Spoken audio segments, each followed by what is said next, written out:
Emeline Koch est notre invitée aujourd'hui. Ancienne navigatrice timonier, elle travaille désormais dans l'immobilier et notamment le logement social. Néophyte en politique puisque son engagement date de 2019, elle est conseillère municipale des Pennes Mirabeau. Elle est candidate aujourd'hui pour le Rassemblement national sur la 14e circonscription des Bouches-du-Rhône. Bonjour Emeline Koch.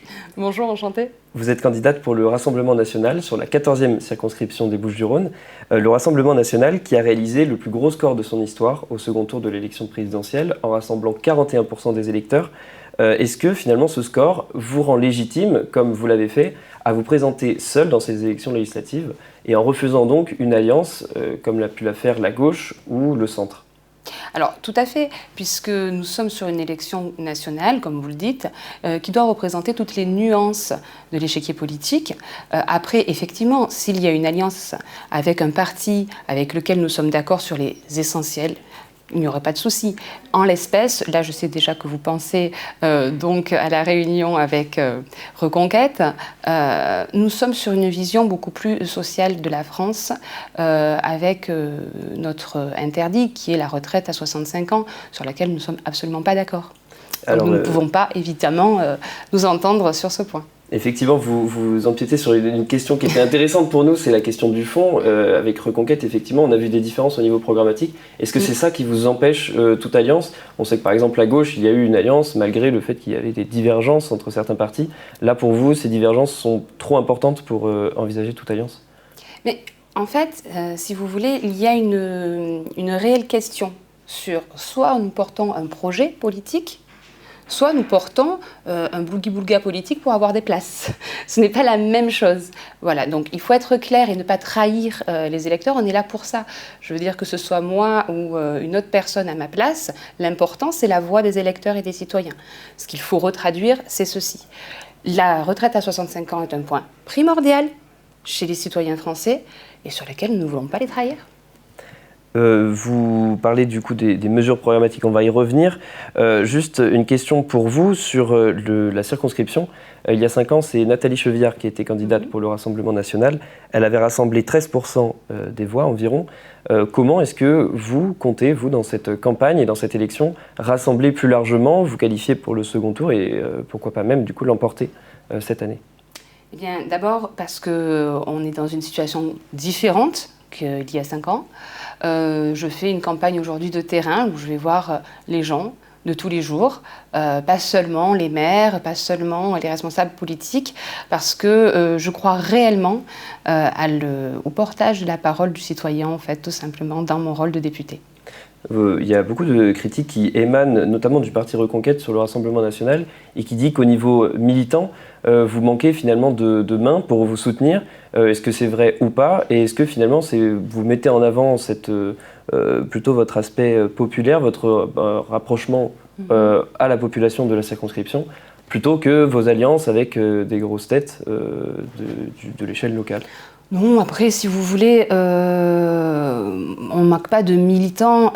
Aujourd'hui, on est dans un désamour des Français pour la politique, effectivement, parce qu'on le voit tout à fait dans les scores de l'abstention qui sont phénoménaux en France aujourd'hui.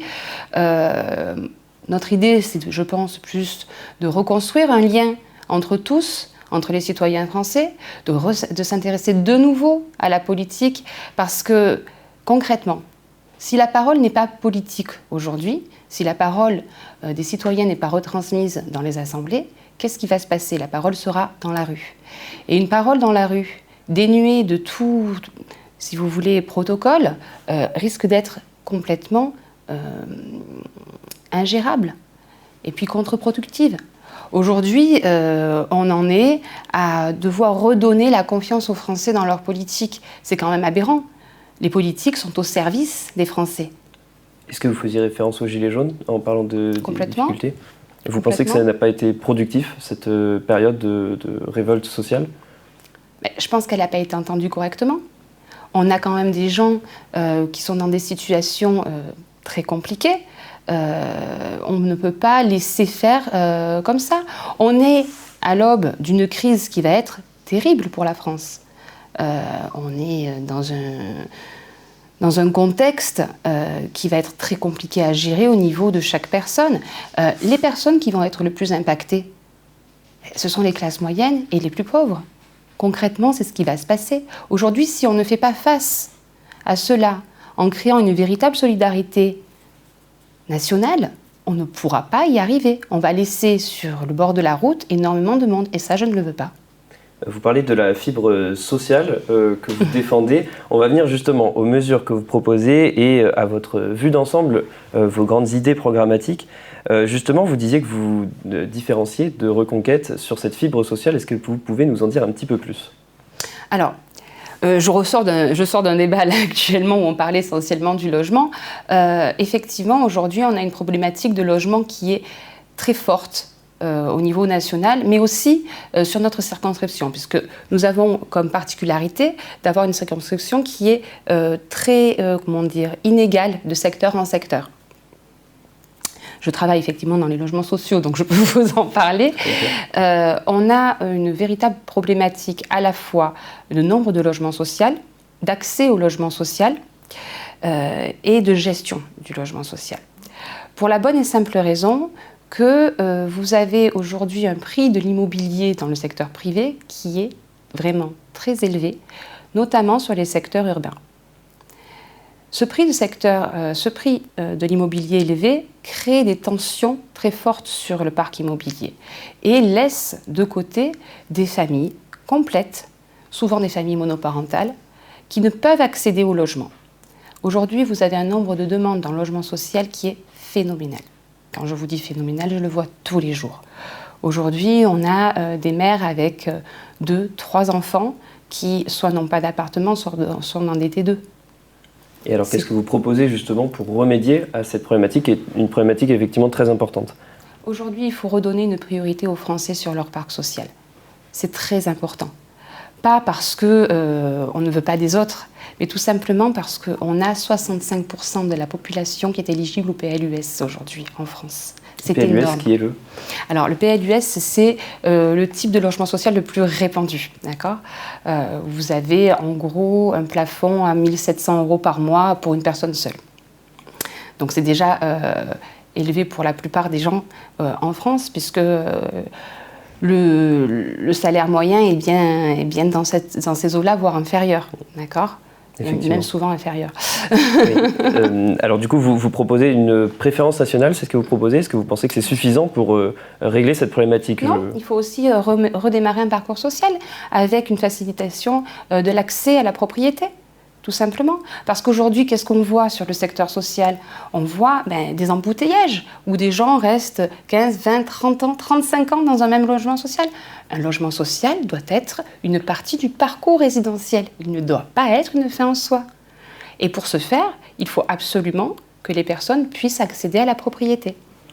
Le logement qui est donc une thématique qui est très importante pour vous personnellement, donc c'est effectivement important d'en parler. Il y a d'autres points qui sont importants et qui restent dans cette logique sociale, c'est le pouvoir d'achat qui est la thématique principale, qui a été la thématique principale pendant la campagne présidentielle, qui l'est toujours aujourd'hui avec une inflation très forte. Marine Le Pen avait quand même été mise en difficulté, notamment lors du débat d'entre-deux tours avec Emmanuel Macron, sur la question du pouvoir d'achat. Elle avait eu du mal à faire passer ses idées. Est-ce que vous portez toujours les mêmes revendications et est-ce que vous pensez qu'elles sont pertinentes en effet, je pense par exemple à la baisse de la TVA.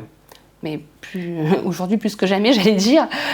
Aujourd'hui, on a une situation inflationniste qui est en voie de dérapage complètement. Donc, qu'est-ce qu'il faut faire ? Déjà, il faut redonner de l'air au pouvoir d'achat. On parlait du logement tout à l'heure, ça en est effectivement un élément important, mais il y a aussi tout ce qui est transport. Aujourd'hui, on se rend compte que quand on habite dans des secteurs qui sont loin du secteur urbain, on va souvent travailler dans les zones d'activité, on a besoin de la voiture. Et aujourd'hui, le prix du carburant est excessif, donc il faut baisser la TVA à 5,5 sur le carburant. C'est une mesure qui ne doit pas être juste un patch à un moment donné, non. Ça doit être aujourd'hui une mesure pérenne. Pourquoi ? Parce que si on veut faire une transition écologique, parce que c'était le thème des taxes sur le carburant, on ne peut pas la faire de façon punitive. On ne peut pas réduire à néant les efforts des Français qui gagnent finalement un salaire médian qui est assez bas par rapport à ce que pensent nos politiques pour la transition écologique. Il faut leur permettre de manger. Après, il y a aussi la problématique du panier de la ménagère qui doit absolument être régulé avec un blocage des prix sur les produits de première nécessité en termes alimentaires et d'hygiène. C'est très important. Quand on voit aujourd'hui des familles qui font des économies sur des produits pour se laver, ce n'est pas possible. On nous parle de pandémie, il faut quand même voir que l'hygiène est la première des mesures contre les maladies. Merci pour ces précisions sur votre programme. On va passer à notre dernière partie. Vous, député de la République, si vous étiez élu le 19 juin prochain, une première question qui est importante à nos yeux, une question de démocratie.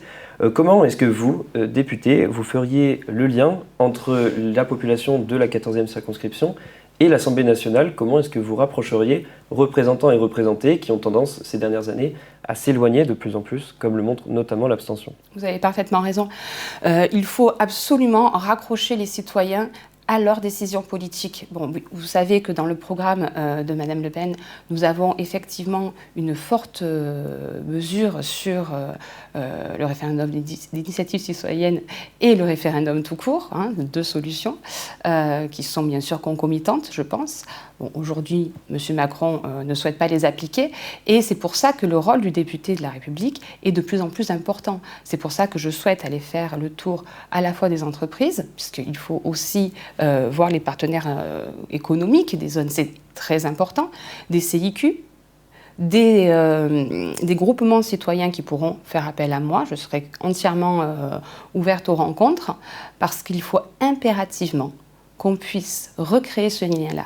En mon espèce, je ne suis pas une politique de carrière puisque je travaille, j'ai des enfants en bas âge, donc je suis assez proche finalement de la vie de la majorité des Français. Il m'est très facile d'entendre les problématiques que vivent tout un chacun puisque je les vis moi-même. De fait, pour moi, c'est ce rôle-là qu'un député doit avoir, surtout aujourd'hui. Une dernière question qui est assez intéressante pour le Rassemblement national, notamment qui propose la proportionnelle à l'Assemblée nationale. C'est une question sur le rôle de député. On voit dans cette campagne qu'il y a deux façons d'aborder le mandat de député et cela est dû notamment à l'ambiguïté de cette élection. Certains font valoir leur ancrage local quand d'autres se considèrent comme des députés de la nation et pensent représenter la France entière. Alors comment est-ce que vous concevez ce rôle de député et notamment comment est-ce que vous le concevez vis-à-vis de cette mesure que vous proposez de la proportionnelle qui en quelque sorte retirerait, je suppose, l'ancrage local d'un député? Alors, vous voyez, c'est une question très pertinente. Certains le voient comme un grand écart, effectivement, entre le rôle national et le rôle local. Moi, je le vois comme un pont. Même si vous avez une proportionnelle, vous ne pouvez pas vous défaire de votre entité, de vos racines, finalement. Donc, je ne vois pas cela comme une problématique réelle. Parce que concrètement, vous allez toujours aller voir les personnes qui vous sont proches. Moi, je suis aussi conseillère municipale donc au Pen Mirabeau. Il y a ce pont à faire et non ce grand écart. Emeline Koch, je vous remercie d'avoir répondu à nos questions. Je remercie aussi nos téléspectateurs d'avoir regardé cette interview et je vous donne rendez-vous très vite pour suivre les prochaines interviews des candidats des 11e et de la 14e circonscription des Bouches-du-Rhône. Merci beaucoup. Au revoir. Au revoir.